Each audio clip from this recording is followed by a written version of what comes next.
Good morning दोस्तों। आप सब कैसे हो? आई होप कि आप सब अच्छे होंगे।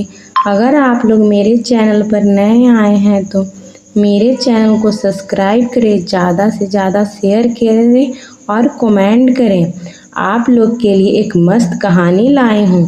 यह कहानी आप लोग लास्ट तक ज़रूर सुनिएगा।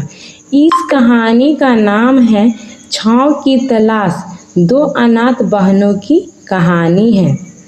किसी सुनसान गांव की एक पुरानी झोपड़ी में दो बहनें रहती थीं, आरती और नंदिनी। आरती बड़ी थी, लगभग 14 साल की, और नंदिनी बस 7 साल की मासूम बच्ची थी। माँ बाप का साया उन पर बचपन में ही उठ गया था। एक हादसे ने उनसे सब कुछ छीन लिया, घर परिवार, सुरक्षा और वो गर्माहट जो सिर्फ माँ बाप की मजदूर से मिलती है।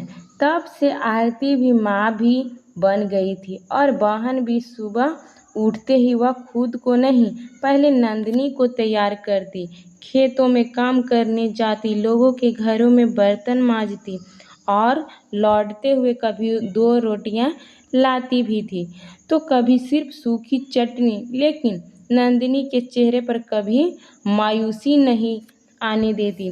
खुद भूखी सो जाती, पर नंदिनी के हिस्से की रोटी हमेशा बचा कर रखती।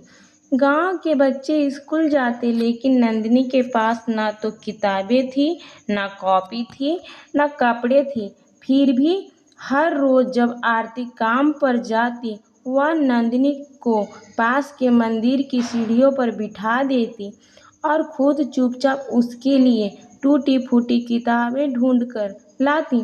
पढ़ लिख कर तो बड़ी अफसर बनेगी, आरती की यह जिद थी। लेकिन तकदीर को शायद उनकी ये मेहनत पसंद नहीं आई।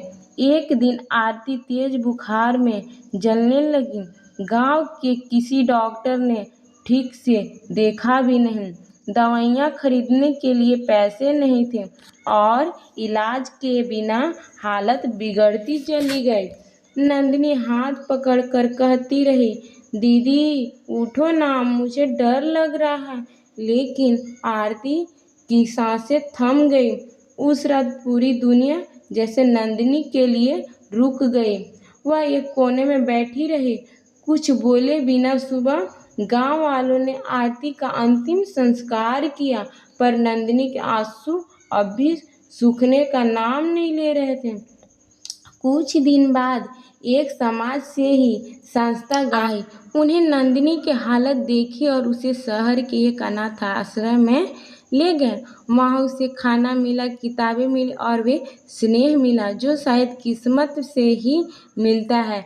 लेकिन उसकी आंखों में अब भी आरती की तस्वीर बसी रहती। समय बीतता गया। नंदिनी ने पढ़ाई में खूब मेहनत की। उसे आरती की दी गई एक बात हमेशा याद रहती, तू अफसर बनेगी, तू अफसर बनेगी, ताकि कोई और बहन ऐसे भूखे न मरे। और वही हुआ। 10 साल बाद वही नंदिनी एक काबिल IAS अफसर बनी। पहले ही दिन उसने सबसे पहला काम यही किया, उस गांव में एक स्कूल और एक छोटा सा हॉस्पिटल बनवाया की घोषणा की। आज भी जब वो किसी गरीब बच्चे को देखती है तो उसकी आंखों में एक चेहरा उभर आता है, आरती का। वह बहन जो खुद जलती रही, लेकिन अपनी छोटी बहन को कभी जलते नहीं रही, हमेशा छाँव में बचा कर रखी।